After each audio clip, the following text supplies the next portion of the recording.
A baby is being born. It's 30,000 BC. There's no hospital. There's no anesthesiologist standing by with a reassuring voice and a very expensive IV drip. There's no sterile room, no beeping monitors, no one handing out ice chips and telling you to breathe. There's just a woman, the people around her, a fire somewhere nearby, and a situation that absolutely cannot wait. And somehow, across hundreds of thousands of years in every corner of this planet, our ancestors figured it out. Not once, not by accident. Over and over again, in jungles and tundras and river deltas and mountain caves, humans figured out how to bring a new human into the world. So what did that actually look like? What did ancient people do the moment a baby arrived? The answer is stranger, more sophisticated, and more moving than most people ever think to ask about. Let's start with the birth itself, because the first thing you have to understand is that ancient birth was not the chaotic, improvised guesswork that people often imagine.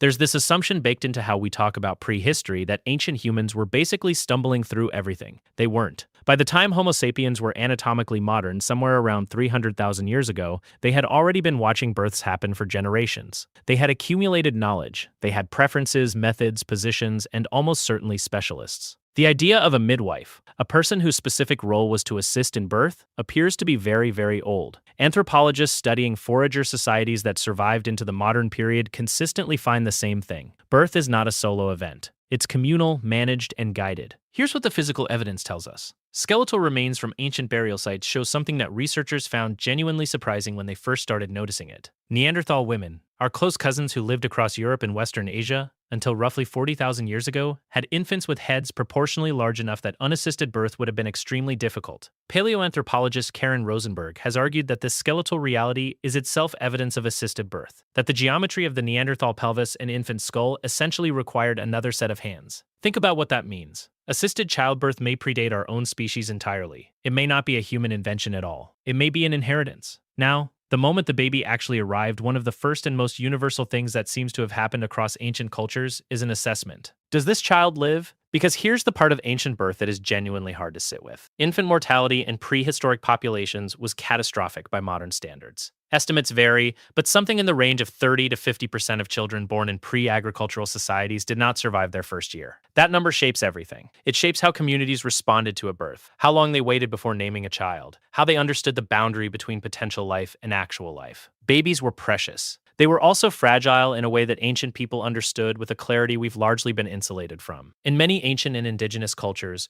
newborns went through a set of immediate physical rituals that served very practical purposes. The cutting of the umbilical cord, for instance, was not casual. Archaeological and anthropological records show that across cultures, the cord was cut with specific tools, at specific times, and often tied with materials chosen deliberately. In some societies, the stub of the cord was dried and kept as a protective object or placed in a symbolic location. The placenta was almost never simply discarded. Across an extraordinary range of cultures, from ancient Egypt to pre-Columbian Mesoamerica to communities across sub-Saharan Africa and indigenous Australia, the placenta was treated as significant. Buried, sometimes under the threshold of the home, sometimes near a tree, sometimes in a location tied to the family's identity. It was the baby's companion, its twin, its first home. Let's talk about what happened to the newborn's body in those first hours. Cold was an immediate threat. Fire was essential. In nearly every ancient birth context we have evidence for, warmth was the first priority. The infant was placed near heat, wrapped in animal skin or plant fiber, held against a body, skin-to-skin contact, which modern medicine now enthusiastically promotes for premature infants under the name kangaroo care, was the default. It wasn't a protocol. It was just the obvious thing to do when you have a small creature that cannot regulate its own temperature, and you live before central heating existed in any form. The body of the mother, or another warm adult, was the incubator. Water was also nearly universal in the first rituals. Washing the newborn appears across ancient cultures with remarkable consistency. The ancient Egyptians washed newborns and anointed them. Mesopotamian birth records reference ritual cleansing. Greek and Roman traditions included washing as the opening act of welcoming a child into the world. Among many African and indigenous American traditions, water rituals at birth were tied to identity, protection, and